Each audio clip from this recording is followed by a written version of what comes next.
오늘 말씀은 요한복음 강의 79탄이고요. 제목은 베드로의 부정입니다. 요한복음 18장 15절에서 27절까지 말씀 보겠습니다. 조금 긴데요.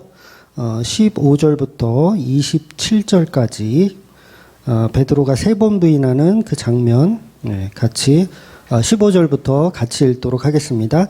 시몬 베드로와 또 다른 제자 한 사람이 예수를 따르니 이 제자는 대제사장과 아는 사람이라 예수와 함께 대제사장의 집들에 들어가고 베드로는 문 밖에 서 있는지라 대제사장을 아는 그 다른 제자가 나가서 문 지키는 여자에게 말하여 베드로를 데리고 들어오니 문 지키는 여종이 베드로에게 말하되 너도 이 사람의 제자 중 하나가 아니냐 하니 그가 말하되 나는 아니라 하고 그때가 추운 고로 종과 아랫사람들이 불을 피우고 서서 쬐니 베드로도 함께 서서 쬐더라. 대제사장이 예수에게 그의 제자들과 교훈에 대하여 물으니 예수께서 대답하시되 내가 드러내놓고 세상에 말하였노라. 모든 유대인들이 모이는 회당과 성전에서 항상 가르쳤고 은밀하게는 아무것도 말하지 아니하였거늘 어찌하여 내게 묻느냐? 내가 무슨 말을 하였는지 들은 자에게 물어보라. 그들이 내가 했던 말을 아느니라. 이 말씀을 하심에 곁에 섰던 아랫사람 하나가 손으로 예수를 쳐 이르되 내가 대제사장에게 이같이 대답하느냐 하니 예수께서 대답하시되 내가 말을 잘못하였으면 그 잘못한 것을 증언하라. 바른 말을 하였으면 내가 어찌하여 나를 치느냐 하시더라. 안나스가 예수를 결박한 그대로 대제사장 가야바에게 보내니라. 시몬 베드로가 서서 불을 쬐더니 사람들이 묻되 너도 그 제자 중 하나가 아니냐? 베드로가 부인하여 이르되 나는 아니라 하니 대제사장의 종 하나는 베드로에게 귀를 잘린 사람의 친척이라 이르되 내가 그 사람과 함께 동산에 있는 것을 내가 보지 아니하였느냐. 이에 베드로가 또 부인하니 곧 닭이 울더라. 아멘. 네, 오늘 본문은 아주 유명한 베드로가 세 번 부인하는 걸로 잘 알려진 본문입니다.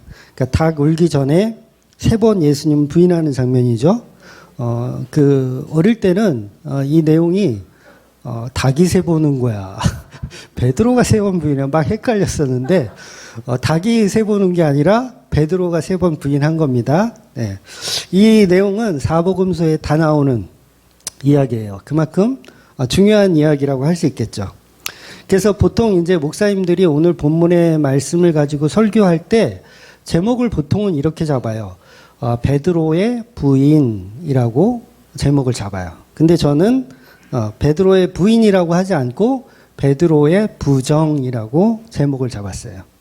그러니까 베드로의 부정이라는 표현을 하는 사람은 거의 없죠. 저도 처음 듣는 이야기예요.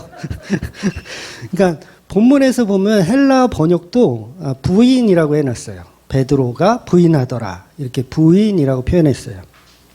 그러면 왜 저는 베드로의 부인을 이 좋은 제목을 놓고 이걸 버리고 왜 베드로의 부정이라는 단어를 선택했느냐는 거예요. 도대체 부인과 부정은 어떤 차이가 있길래 또 이혜원 목사가 또 이상한 설교를 또 준비해 갖고 왔느냐라고 할 거예요. 쉽게 말해서 부인은 그냥 오리발을 내미는 거예요. 그러니까 누가 이제 도둑질을 하고 경찰서에 잡혀왔어. 그럼 뭘 해야 되죠? 부인을 해야 돼.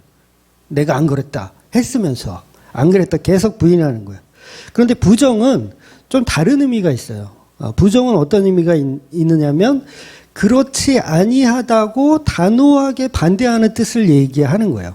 그렇지 아니하다고. 그러니까 단순히 그냥 부인이 아니라 부정하는 거예요.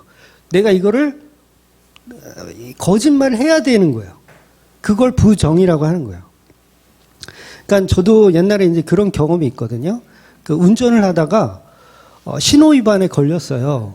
근데 저는 신호위반을 안 했거든요. 분명히 저는 이 달리는 순간 황색불이 갑자기 바뀌어서 이건 멈출 수 없는 상황이었어요. 그래서 지나갔는데 경찰 아저씨가 잡아가지고 신호위반 했다는 거예요. 빨간불에 건넜다는 거예요. 아니 나는 황색불 바뀔 때 급히 건넜다. 그래도 그분은 아니라는 거예요.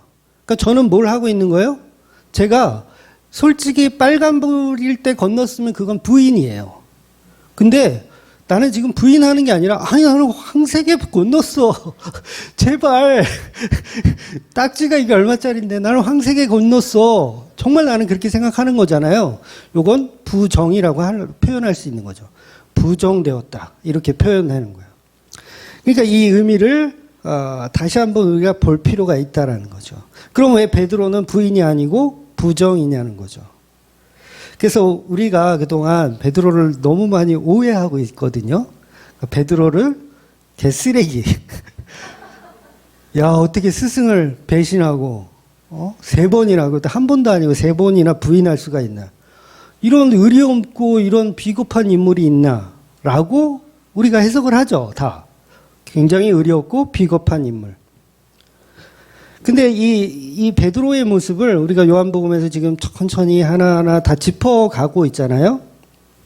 그런 상황에서 성경을 다시 보니까 이건 부인이라는 표현을 해서는 안 되겠더라고요. 부인보다는 부정이라는 표현이 더 적합할 거라고 판단이 들은 거예요. 그러니까 저를 포함해서 모든 사람들이 베드로를 막 의리 없는 개쓰레기를 보는데 본문의 본질은 그게 아니라는 거예요. 그러니까 베드로가 부정해서 이 인간은 개쓰레기야 이렇게만 보면 성경이 말하고 싶은 본질을 놓치게 돼요. 그래서 어떻게 됩니까 우리가?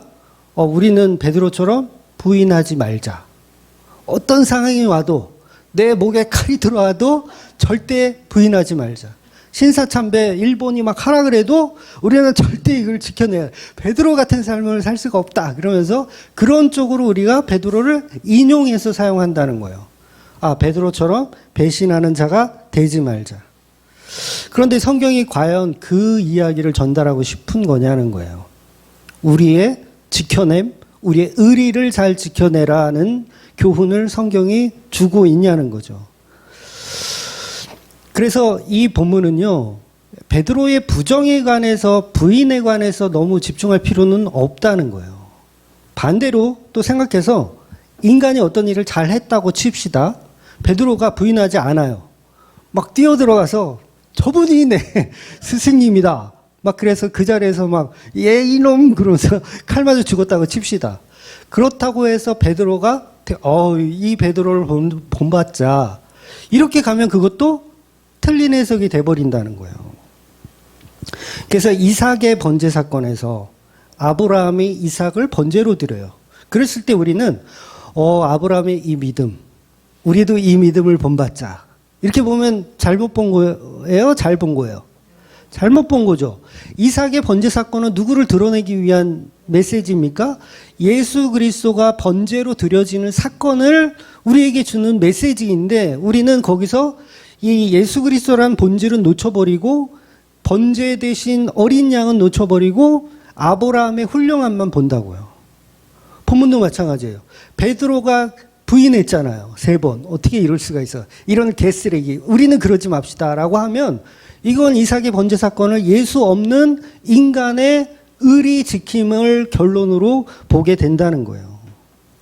그러니까 당연히 이 말씀은 부인보다는 부정이라는 표현을 하는 게 더 낫다라는 거죠.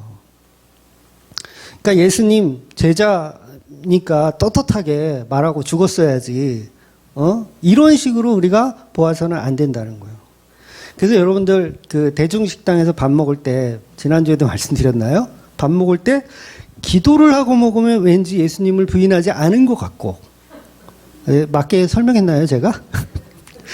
기도를 안 하고 먹으면 예수님 부인한 것 같고 기도를 하고 먹으면 너는 나를 의리를 지켰구나 하는 것 같고 그런 생각 드신 적 없으세요? 그런 생각 왜 들었어요? 베드로의 부인 사건을 전부 그런 식으로 해석하고 있었기 때문에 그런 거예요. 베드로가 예수님의 제자임을 부인하지 않고 죽기를 각오하고 내가 예수의 제자다라고 말하고 십자가에 죽었어도 그 베드로를 본받을 필요는 없는 거예요. 그게 본질이 아니기 때문에 그렇습니다. 그러니까 우리가 존경할 만한 베드로 또는 존경하지 말아야 할 베드로 이렇게 보는 거는 종교적인 선입견에서 보는 거예요. 스님들은 다 그런 식으로 성경을 해석할 겁니다. 그런데 목사들은 그렇게 보면 안 되죠. 여기도 복음의 메시지가 있구나. 우리에게 어떤 교훈을 주라는 게 아니라 메시지를 전달하고 싶은 것이구나. 이걸 봐야 된다는 거죠. 성경은요, 인간의 행위 자체에 별 관심이 없습니다. 행위 자체에 관심이 없어요. 오히려 그 행위를 멈추라고 하는 게 성경이에요. 베드로가 내가 그분의 제자다라고 뛰어드는 그걸 멈추라고 하는 게 성경이라고요. 그러니까 베드로가 어떤 행위를 하던 그건 성경의 본질이 아니라는 거예요. 그러니 여러분이 베드로처럼 모든 제자가 다 떠나도 저는 예수님을 떠나지 않겠습니다. 베드로는 3번 실패했지만 저는 끝까지 지켜내겠습니다. 그런 신앙 고백을 하라는 본문이 아니라는 거예요. 그러니까 이걸 다른 식으로 이렇게 바꿔보면 그렇거든요. 어떤 게 되냐면 여러분 중에 예수님 하나님, 제가 하나님을 위해서 성전을 건축해 드리겠습니다. 요게 지금 인간의 가치됨을 증명하는 거예요. 뭐 이런 것도 있겠죠. 주의 종이 되겠습니다. 주의 종이 되겠습니다. 선교사가 되겠습니다. 신학 교수가 되겠습니다. 어떤 이런 포부, 이런 걸 하라고 성경이 지금 기록하고 있는 게 아니라는 거예요. 그런 신앙 고백은요, 복음하고 별 상관이 없어요. 네가 선교사가 되든, 네가 목사가 되든 관심 없어요. 하나님은 관심 없어요. 그러니까 오늘 본문도 베드로처럼 비겁하면 안 된다, 아니면 뭐 지켜내야 된다, 그런 이야기를 하고 있는 게 아니라는 거예요. 그러니까 그동안 우리가 너무 많은 엉터리 설교에 너무 익숙해져 있어서 그래요. 성경은 베드로의 의리, 예수님을 향한 그 의리, 그거에 관련된 이야기를 하고 있는 게 아니기 때문에 그렇습니다. 인간의 비겁함을 목적으로 성경을 보고 해석하면 본래적인 예수님의 의도를 다 놓치게 되어 있어요. 성경은 인간에게 어떤 교훈을 주는 책이 아닙니다. 특히나 도원결의라는 표현을 제가 몇 번 썼죠. 도원결의. 의리를 지켜내자. 이걸 잘 지켜야 한다는 책이 성경이 아니라는 거예요. 성경은 예수님의 십자가로 완성된 그 사랑을 드러내기 위한 책입니다. 사랑을 드러내기 위한 거예요. 뭘 통해서? 예수님의 행동을 통해서 베드로의 행동을 통해서 예수님의 사랑을 드러내기 위한 책이라는 거예요. 그러니까 베드로는요, 어떤 선택을 하든 상관이 없는 거예요. 이해가 되셨어요? 그러니까 내가 선교사를 돼야지 하나님께 뭔가가 되는 게 아니라고요. 하지 말라는 얘기가 아니에요. 하세요. 선교사 되세요. 그러나 그거 됐다고 해서 내가 잘 가고 있구나는 아니라는 거예요. 성경은 예수님이 신부된 교회를 얼마나 끔찍하게 사랑하시고 그 복음을 이루어내시는지를 계속 표현하고 있다는 거예요. 그러니까 인간의 죄를 계속 들추는 거, 거기서 끝나면 안 돼요. 베드로의 죄를 계속 들춰. 그래서 우리는 그 결론을 내잖아요. 우리는 그러지 말자. 그게 본질이 아니라는 거예요. 그건 반쪽짜리 복음입니다. 간혹 제 설교를 들으시는 분들이 그런 얘기를 하세요. 이혜원 목사는 너무 죄만 강조한다. 죄만 너무 강조해. 아닙니다. 저는 죄를 강조하는 거에서 끝나는 게 아니라 이렇게 죄가 많은데 예수님은 우리를 끝까지 사랑하신다를 강조하는 거예요. 그러니까 우리가 죄가 많으면 많을수록 예수님의 사랑은 더 커지잖아요. 그러니까 죄를 강조하는 거예요. 설교 중에. 이 개쓰레기들아 그러면서. 연배가 저보다 막 할아버지 뻘, 할머니 뻘. 죄송해요. 그 정도는 아니죠. 형님 뻘, 누나 뻘인데 이 개쓰레기들아 막 이러잖아요. 이게 왜 그렇게 하냐면 예수님의 사랑이 그만큼 크다는 걸 전달하기 위한 도구라는 거예요. 그래서 제가 죄를 짓지 말아라 그런 얘기를 합니까? 아니에요. 예수 잘 믿어야 된다를 말씀을 드리더라는 거예요. 베드로의 지금 모습, 저와 여러분의 모습이기도 합니다. 성도의 대표로 베드로가 지금 등장하고 있는 거예요. 이 배신자 베드로가 저와 여러분의 모습이라는 거예요. 이 배신자 어떻게 성도로 만들어 가시는지 그걸 지금 표현하고 있다는 거죠. 그래서 본문의 상황을 조금 디테일하게 살펴보면 이렇습니다.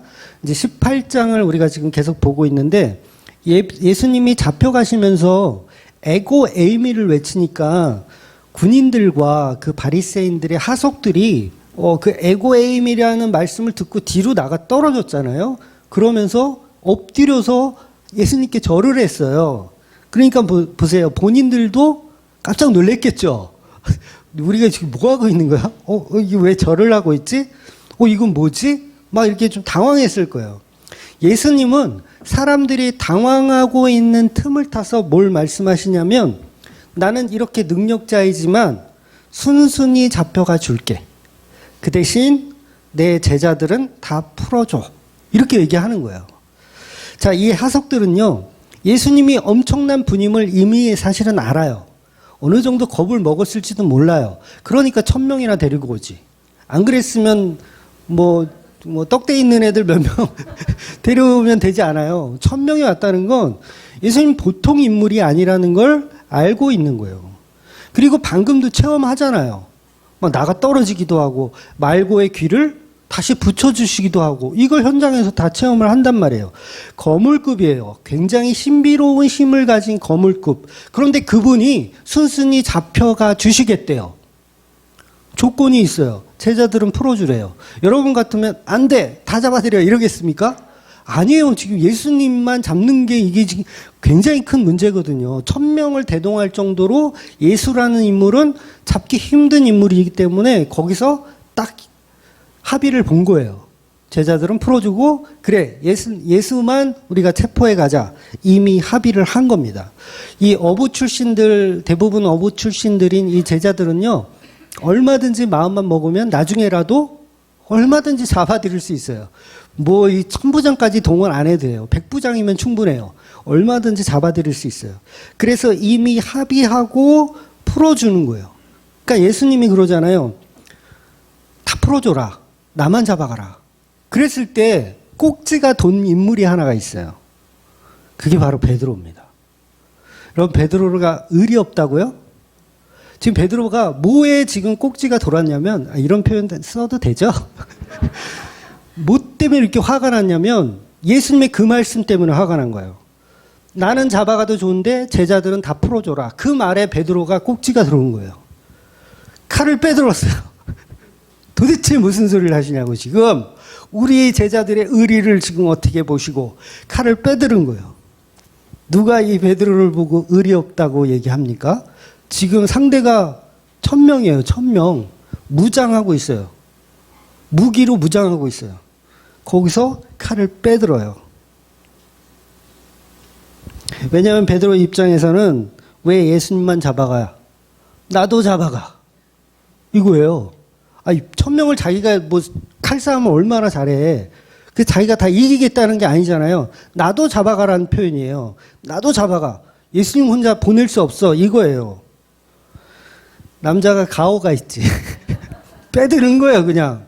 앞뒤 잴 것도 없어요. 뭐 때문에 빼들었어요? 의리 때문에 빼드는 거예요. 의리. 근데 성경 뭐라 그랬어요? 인간의 의리가 있고 없고 상관없이 그게 본질이 아니라 그랬어요. 예수님을 잡아가려거든 나를 먼저 베고 가라. 그 왜 사극에 보면 저는 그 명장면이 생각이 나는데 누구였더라? 조진웅 씨였나? 그분이 무혈로 나왔던 드라마가 있어요. 사극. 아무도 사극을 안 보시는군요. 무혈로 나왔던 그런 드라마가 있어요. 조진웅 씨가 아마 했던 것 같은데 제 기억으로. 그러니까 세자를 지키는 무율이에요. 무사예요. 지키는 무사. 그래서 그 무사가 왕을 지키는 거예요. 왕이 아니라 세자를 지키는 거예요. 생명을 바쳐서 지키는 거. 근데 특유의 그 말이 있어요. 무사, 무율 그러면서 칼을 빼들어요. 일당백을 다 우리 세자를 건드리면 다 죽여버리겠다. 그 마음. 그러니까 베드로가 지금 그 마음인 거예요. 무사 베드로 예수님을 건드리면 다 죽여버리겠다. 나를 먼저 베고 가라. 그러면 절대 베드로는 비겁하지 않아요.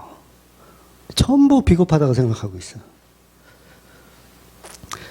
그래서 이 무사무휼같이 베드로는 칼을 빼들고 진짜 칼을 휘둘렀어요. 말고의 귀를 잘랐어요. 거기서 끝이 아니에요. 더 할 수 있었어요. 베드로는 10명이고 100명이고 다 귀를 잘라버릴 생각이 있었어요. 그런데 멈추죠. 왜 멈춰요? 예수님 멈추라고 하는 거예요. 100명이든 1000명이든 다 없앨 생각이었지만 우리 스승님이 가만 멈춰라 하면 멈추는 거예요. 무사무휼은 그렇거든요. 세자가 멈춰라 그러면 무사무휼은 멈추는 거예요.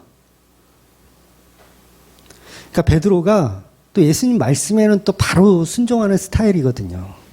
세족식 할 때 기억나세요? 세족식 막 하는데 무슨 짓이냐고. 제가 스승님 닦아줘야죠. 그러니까 야, 내가 너를 닦아줘야 너와 상관이 있어. 그러니까 그럼 저 목욕도 시켜주세요. 바로 이렇게 순종하는 스타일. 그러니까 칼을 빼들었지만 예수님이 칼을 칼집에 꽂아 넣으라 하면 꽂아 넣는 거예요. 이렇게 멋진 베드로가 어디 있어요? 이 베드로를 의리 없다고요? 베드로는 의리도 있고 예수님의 말이라면 죽는 신용까지 해요. 예수님 말을 우습게 여기지도 않습니다. 베드로의 충성심은 하늘을 찔러요. 하늘을 찔러. 근데 그걸 또 본받으라는 얘기가 아니에요. 결코 베드로는 의리가 없거나 비겁하지 않습니다. 그래서 군인들 또한 예수님의 권위의 말씀에 반박하지 못하고 제자들은 그냥 풀어주고 예수님만 결박해서 안나스의 저택으로 끌고 가는 거예요. 이런 상황에서 다른 제자들은 이미 도망을 갔습니다. 그랬을 때 본문에서는 베드로와 대제사장과 친분이 있는 2명의 제자만 예수님을 멀찍이 따라가는 거예요. 그래서 여기서 잠깐 이제 여기서 이름을 알 수 없는 제자 그러면 이제 누군지 모르잖아요. 그래서 신학자들이 보통 대제사장과 친분이 있었으면 바리새인 출신의 아리마대 요셉이라든가 아니면 니고데모라든가 그런 인물이 아니었을까 추정을 해요. 근데 제가 봤을 때는 또 하나의 이제 추론이 있는데 그게 바로 지금 이 글을 쓰고 있는 요한, 사도 요한일 가능성도 신학자들은 많이 이야기를 합니다. 제가 볼 때도 그게 맞는 것 같긴 해요.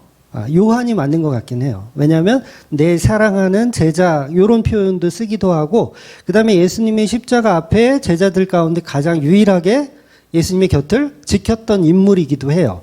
그렇다면 대제사장과 친분이 있었기 때문에 그것이 가능하지 않았을까 이렇게 보는 거예요. 그래서 물론 이건 그렇게 중요한 건 아니에요. 다만 설교의 편의를 위해서 요 제자를 오늘부터 제가 요한이라고 표현을 하겠습니다. 그래서 베드로와 요한이 이제 대제사장과 친분이 있으니까 저택으로 우리가 따라가 보자. 그래갖고 둘이서 이제 따라가게 된 거예요. 그래서 요한은 먼저 저택 안으로 들어갈 수가 있어요. 문지기와 얼굴을 아는 사이였던 것 같아요. 그래서 먼저 들어가서 상황을 본 거예요. 베드로도 들어와도 되는가. 그래서 요한이 먼저 들어가서 상황을 보니까 들어와도 될 것 같아. 분위기가 그렇게 나쁘지는 않았던 것 같아요. 그래서 문지기한테 요한이 미리 얘기를 한 거예요.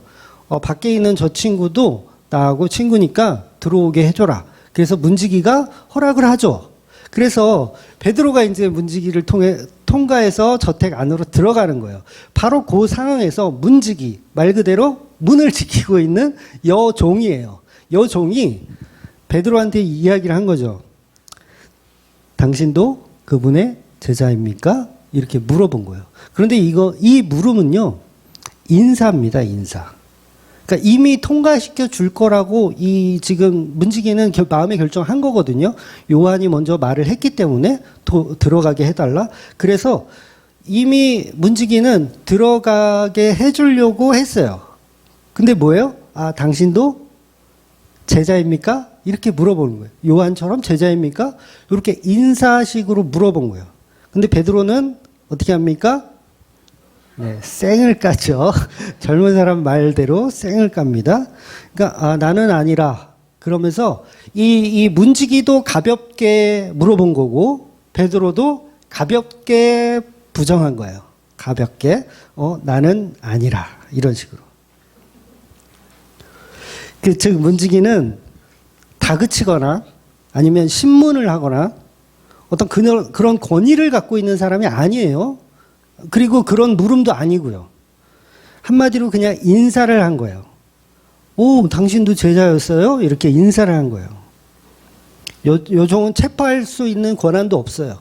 그리고 이미 사면을 받았잖아요. 이미 현장에서 풀어주기로 약속이 돼 있기 때문에 이 여종은 그냥 가볍게 인사한 거예요. 당신도 제자입니까? 이렇게. 그래서 이 여종은 악한 감정으로 베드로에게 너도 그 악당의 제자냐? 이런 식으로 물어본 게 아니라는 거예요. 어쩌면 예수님에 대해서 좋은 생각을 여종은 갖고 있었을지도 몰라요. 뭐 오병이의 기적이라든가 아니면 호산나를 외쳤던 불과 일주일 전임에 호산나를 외치면서 들어오셨기 때문에 좋은 이미지를 갖고 있을 수도 있어요. 그래서 반가운 마음에 당신도 요한처럼 그분의 제자입니까? 라고 인사를 건넨 거일 수도 있다라는 거죠. 그래서 이 베드로는 그 질문에 가볍게 부정을 합니다. 즉 내가 그 자리에서 지금 현장에 지금 뭐 안 들어간 상황이거든요. 재판장까지 안 들어가는 상황에서 예수님의 제자라고 말하는 게 좋은 판단인지 아니면 모른다고 하는 게 좋은 판단인지 베드로는 아직 몰라요. 그래서 얼버무리면서 들어가는 상황인 거예요. 즉 베드로는 이 여종이 두려웠던 게 아니에요. 여종의 그 인사가 두려웠던 게 아니라 내가 지금 어떤 대답을 해야 되는지 베드로는 사실 모르는 거예요. 지금 안의 상황을 모르니까. 그러니까 베드로가 왜 두려워요? 1000명 앞에도 칼을 빼들은 인물인데 그렇게 해석하시면 안 돼요. 베드로는 두렵지 않았어요. 다만 예수님의 지금 상황이 어떤지를 모르니까 가볍게 부정하고 안으로 들어간 거예요. 그 근본적인 이유에는 뭐가 있겠어요? 왜 베드로가 안의 상황을 확인해야 될까요? 그 상황을 예수님이 지금 어떤 상황인지 어떤 재판을 받고 있는지 확인할 필요가 있었어요. 왜냐하면 베드로는 굉장히 중요한 역할을 맡고 있었거든요. 뭐냐면 칼을 소지했었어요. 방금 전에 칼을 소지했었어요. 그런데 그건 로마법에 굉장히 저촉되는 행위죠. 쿠데타를 일으킨 증거품을 베드로는 갖고 있는 거예요. 또 그걸 꺼내 들었었고요. 그래서 이 증거품을 품고 있는 베드로가 만약에 이 현장에서 내 위치가 들통이 나버리면 어떻게 되겠어요? 예수님에게 증언을 해줘야 되는 상황이 오는 거예요. 그러면 좋은 증언을 할 수가 없겠죠. 그래서 상황을 봐야 됐어요. 그러니까 베드로의 칼은 누가 준비시켰습니까? 예수님이 준비시켰어요. 이미 지난 시간에 우리가 보았지만 겟세마네 동산에 가기 전에 제자들에게 칼을 준비하라고 하셨어요. 겉옷을 팔아서 칼을 준비하라. 칼을 사라. 이렇게 했어요. 그런데 우리에게 이미 칼이 2자루가 있습니다. 그래? 그러면 충분하다. 그럼 이제 가자. 어디를 가요? 겟세마네. 잡히러 가자예요. 잡히러 가자. 즉 베드로의 칼은 혁명의 칼입니다. 혁명의 칼. 이거는 십자가에 달릴 만한 죄예요. 십자가에 달릴 만한 죄. 그러니까 지금 베드로가 잡혀버리면 예수님이 어떻게 되는 거예요? 예수님 100% 십자가형이에요. 이 상황이 이해가 되세요? 베드로가 잡혀버리면 100% 십자가형인 거예요. 근데 베드로는 어떻게 해서든지 자기 스승이 무죄로 풀려나기를 지금 원하고 지금 따라온 거잖아요. 물론 예수님이 어떤 신비로운 힘으로 또 이렇게 하지 않을까 그런 기대도 있겠지만 무죄 판결 나서 이 나오는 걸 기대하고 따라온 거예요. 근데 막상 들어와 봤어요. 그래서 예수님의 신문 과정을 베드로가 목격하죠.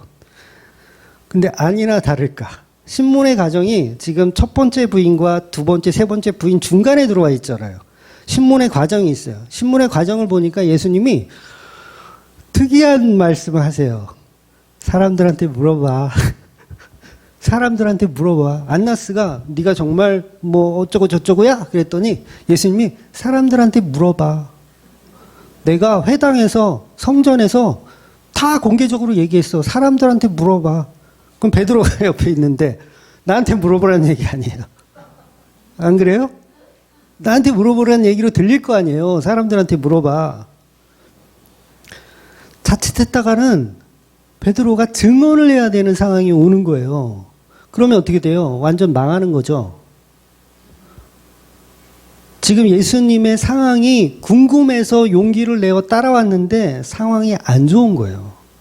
예수님을 지키기는커녕 나 때문에 예수님 잘못했다가는 십자가형을 받게 된 상황인 거예요. 이해가 되세요? 그래서 베드로는 내가 부인하는 것이 오히려 예수님에겐 도움이 될 거라고 생각한 거예요. 그래서 부정을 한 거예요.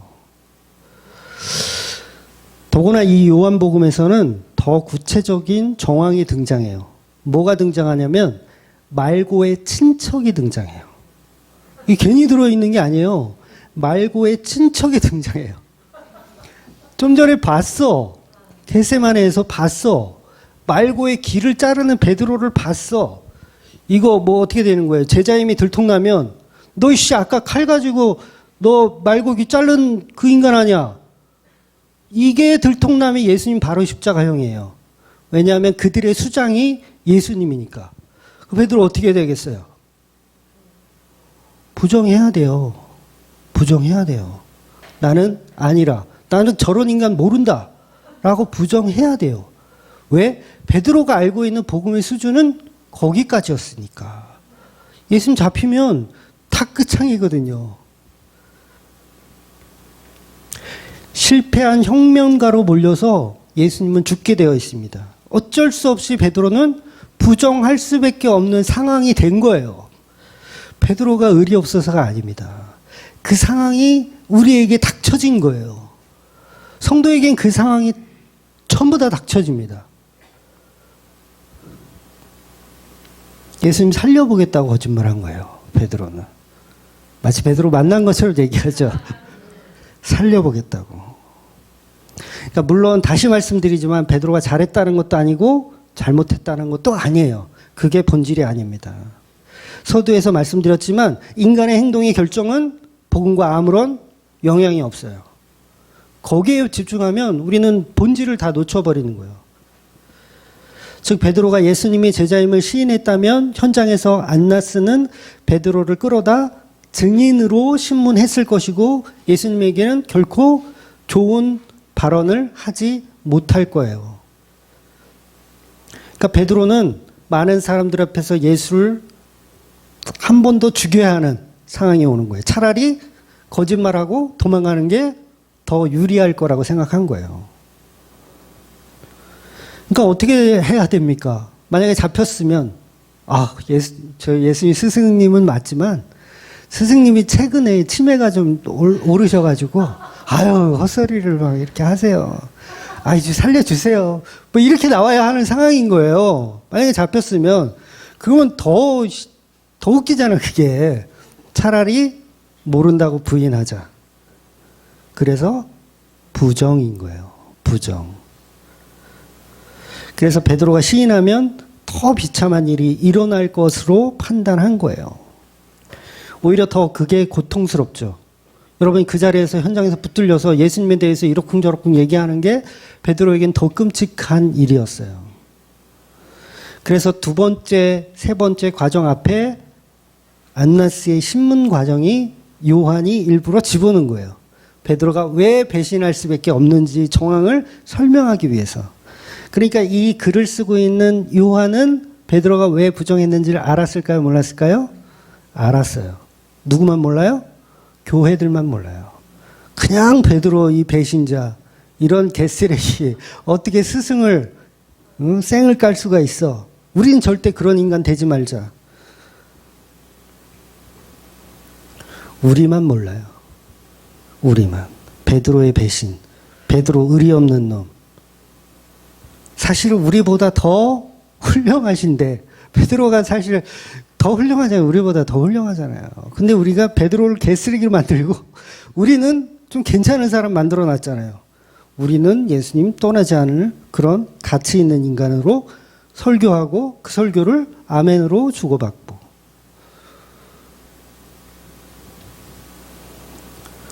그래서 성경 전체에서 어떤 재판의 과정 속에도 베드로의 칼이 더 이상 등장하지 않습니다.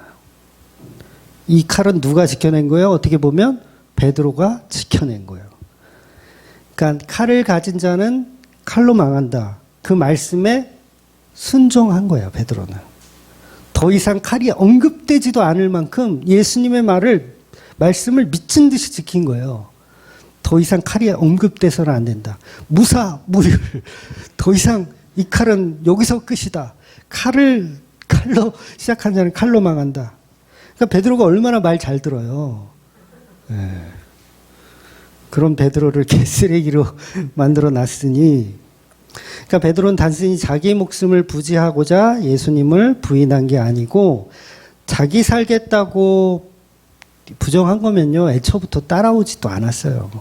베드로 왜 따라와요? 자기 목숨 살겠다고 하면 도망가지. 칼을 빼들어요? 칼을 어떻게 빼들어요? 있는 칼도 예수님한테 던지지. 이거 내 거 아니에요. 그러면서 처음부터 부정하지. 왜 여기 끝까지 와가지고 부정하겠어요? 예수님에게 불리한 증언을 해야 하는 상황이기 때문에 어쩔 수 없이 베드로는 그 자리를 피하려고 한 겁니다. 베드로가 누가복음 22장 33절에서 이런 말을 했어요. 그가 말하되 주여 내가 주와 함께 오게도 죽는 데에도 가기를 각오하였나이다. 죽는 데에도 가겠다고 각오를 했어요. 이게 진심입니까? 거짓말입니까? 진심이에요. 지금은요? 지금도 진심이에요. 지금도 진심입니다.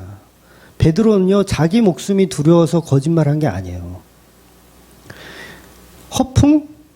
베드로 허풍 아닙니다. 진짜 죽을 각오한 거예요. 그래서 실제로 죽을 때 십자가에서 거꾸로 죽었다고 하잖아요. 허풍이 아니라니까요. 베드로는 1000명 앞에서 칼을 빼드는 분이에요. 여기선 분이라고 할게요. 저는 그럴 자신은 없어요. 칼싸움을 못하기 때문에. 지금 베드로는요, 변함없이 스승을 사랑하기 때문에 재판장까지 지금 따라온 거예요. 도마도 그런 말 한 적 있죠? 예수님께서 예루살렘 다시 가자. 나사로 살릴 때 다시 가자 했더니 도마가 그래, 우리 다 같이 죽으러 가자. 여러분, 제자들을 띄엄띄엄 보지 마세요. 예수님을 위해서 죽고 싶은 것들이에요. 그런데 그게 본질이 아니니까 성경은 그쪽으로 유도하고 있지 않은 것뿐이에요. 11명의 제자 모두 마찬가지입니다. 생명보다 예수님 지키려고 한 거예요. 의리 없는 사람들 결코 아닙니다. 다만 문제가 뭐냐면 그 의리가 본질이 아니기 때문에 성경에서는 자꾸 그걸 바꿔놓는 거예요. 이거 아니야, 이거 아니야. 너희들의 의리 있으면 안 돼. 계속 바꿔놓는 거예요. 그러니까 베드로의 문제는 뭐냐면 의리 없음이 문제가 아니라 복음 없음이 문제인 거예요. 복음이 없어요. 그게 문제인 거예요. 우리가 의리 있다고 천국 갑니까? 예수님께 의리 지키면 천국 갈 것 같아요? 여러분이 서원한 거, 내가 성전을 건축해 주겠습니다라는 서원, 그 의리 있게 지킨다고 천국 갑니까? 나 목사 되겠다는 서원, 그거를 지켜내면 천국 갑니까? 베드로의 진짜 실수는 예수님을 부정한 것이 아니고 오히려 우리는 그 부정의 자리로 가야 돼요. 그래서 복음이 얼마나 위대한지가 드러나는 게 성경의 메시지라는 거예요. 그러니까 베드로는 복음이 뭔지 몰랐던 게 실수이지 의리를 지켜내지 못한 게 실수가 아닙니다. 그러니까 이 베드로 형을 비겁하다 욕하지 마세요. 성경이 우리에게 주고 싶은 말은 베드로는 부정할 수밖에 없는 상황으로 들어가더라는 거예요. 그래서 예수님이 말씀을 성취하시더라. 인간의 힘, 즉 베드로의 호언장담, 베드로의 허세, 오히려 복음을 망치는 것이라는 얘기예요. 그게 오히려 복음을 망칩니다.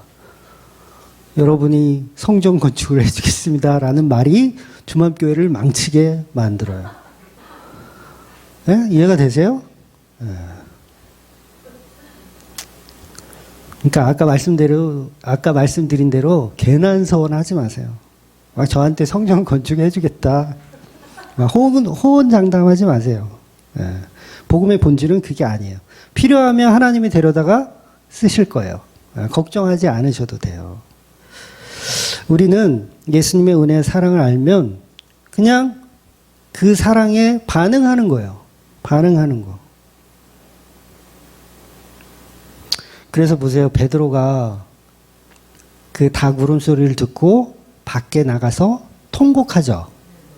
네, 밖에 나가서 통곡해요. 이게 진심이에요? 아니면 악어의 눈물이에요? 진심이에요. 그러면 진심이라면 다시 뛰어들어가야지. 내가 그분의 제자다. 다시 생각해보니까 난 여기서 죽어야 되겠다. 진심이니까 못 들어간 거예요. 이해가 되세요? 진심이니까 못 들어간 거예요.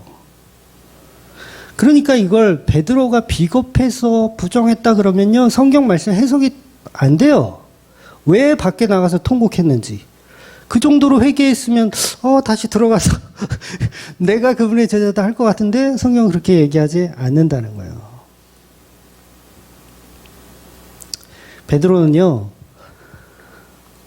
제자들을 이렇게 책임져야 할 수제자예요. 책임져야 할 수제자.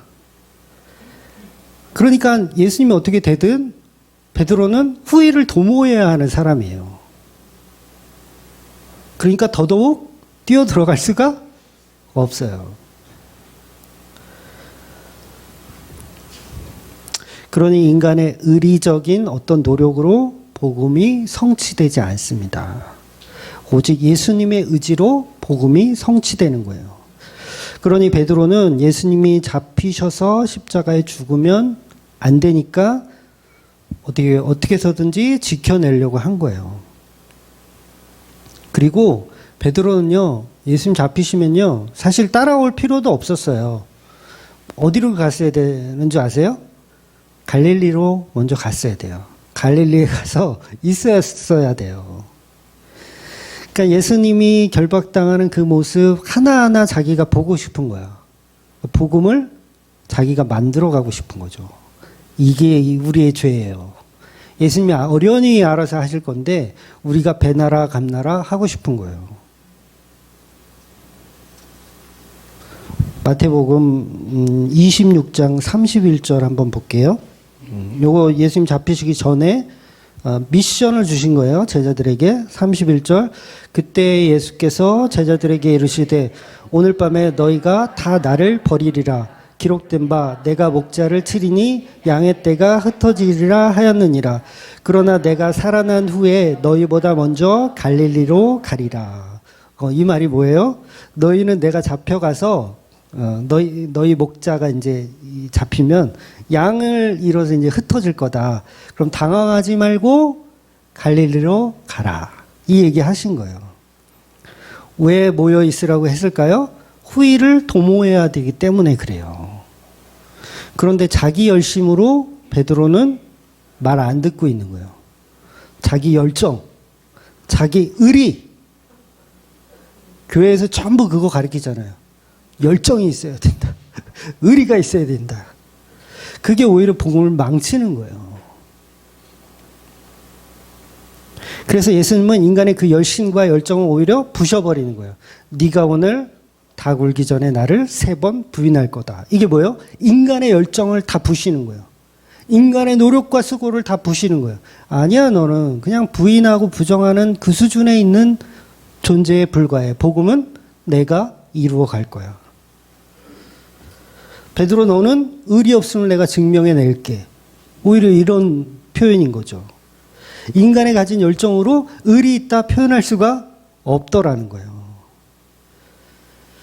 그러니 제자들을 인솔해야 하는 베드로는 이곳에 예수님 따라올 필요도 없었지만 예수님 말씀에 응하기 위하여 성령에 이끌려서 베드로는 지금 따라온 거예요. 왜? 3번 부인하려고.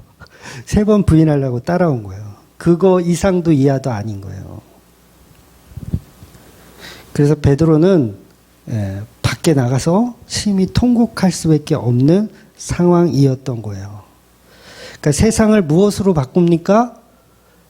베드로는 칼로 바꾼다고 생각했어요. 근데 칼이 아니라 무기력하게 죽는 예수님의 십자가로 바꾸는 거예요. 그걸 지금 베드로는 배워가고 있는 거예요.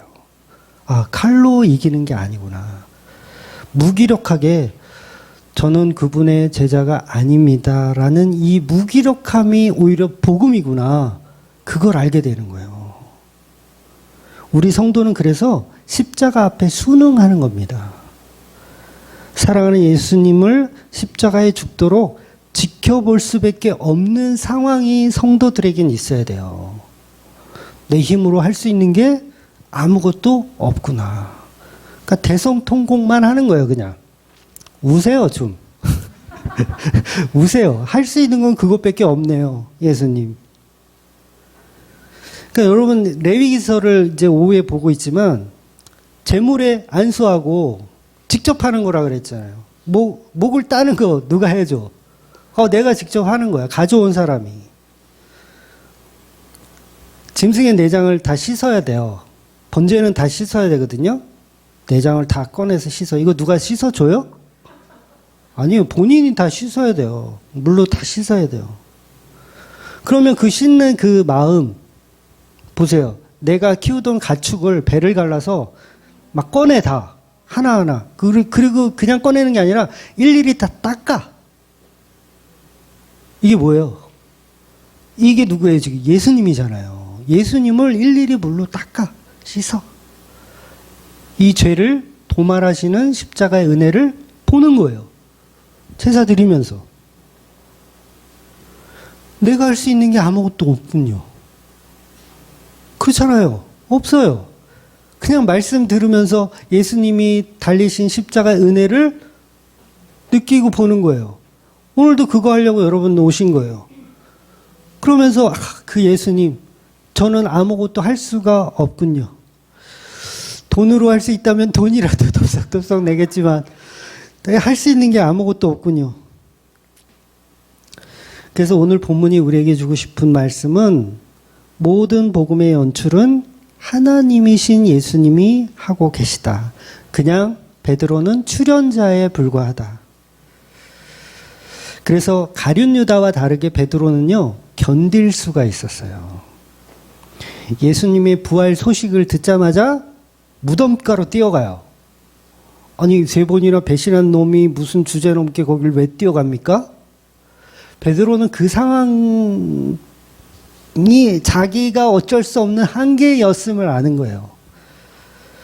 여전히 베드로는 예수님을 사랑해요, 안 사랑해요? 사랑하는 거예요. 뛰어가요. 무덤까지 뛰어가요. 근데 반대로 가룟 유다는 못하죠. 사랑하지 않는 거예요. 둘 다 예수님 부인하고 배신한 존재이지만 성도는 예수님의 사랑을 알기 때문에 배신자가 되어도 뭐예요? 그 은혜를 알아요. 내가 어쩔 수 없는 존재이군요를 알아요. 그래서 지난주에 말씀드린 대로 예수를 위해 묵념하는 자들은 다 가짜이고 예수를 사랑하는 자들이 진짜라는 거예요. 그래서 성도는 제물 대신 예수의 사랑을 알고 그 머리에 안수하는 거예요. 십자가를 사랑의 눈으로 바라보는 거죠. 우리를 그 지경까지 밀어 넣으시는 거예요. 베드로의 그 지경까지 밀어 넣으시는 거예요. 하나님이 선악과 왜 만들었어요? 먹으라고. 왜? 밀어 넣으시는 거예요. 3번 부인할 수 없는 자리로 밀어 넣으시는 거예요. 하나님은 선악과를 만드시고 아담한테 절대 먹지 마라. 아담이 그랬겠죠. 아이고 걱정을 하실 마세요. 여기 과일이 얼마나 많은데 저거 안 먹어요. 절대. 내가 죽더라도 안 먹어요. 제 의리 아시잖아요. 하나님. 제 의리는 아주 마귀가 와서 입을 찢어도 저는 절대 안 먹을 거예요. 절대 안 먹는다고 호언장담했어요. 근데 먹을 수밖에 없는 상황을 만드는 거예요. 그 상황이 뭐예요? 내 뼈 중에 뼈요, 살 중에 살인 내 아내가 선악과를 먹어버렸어요. 이건 생각하지 못했던 경험이에요.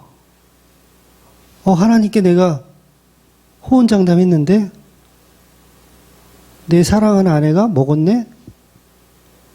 이 상황이 누구의 상황인 거예요? 베드로의 상황인 거예요. 아, 먹을 수밖에 없구나. 먹을 수밖에 없구나. 나는 죄인일 수밖에 없구나. 나는 아무것도 할 수 있는 게 없구나. 호언장담을 할 수가 없구나.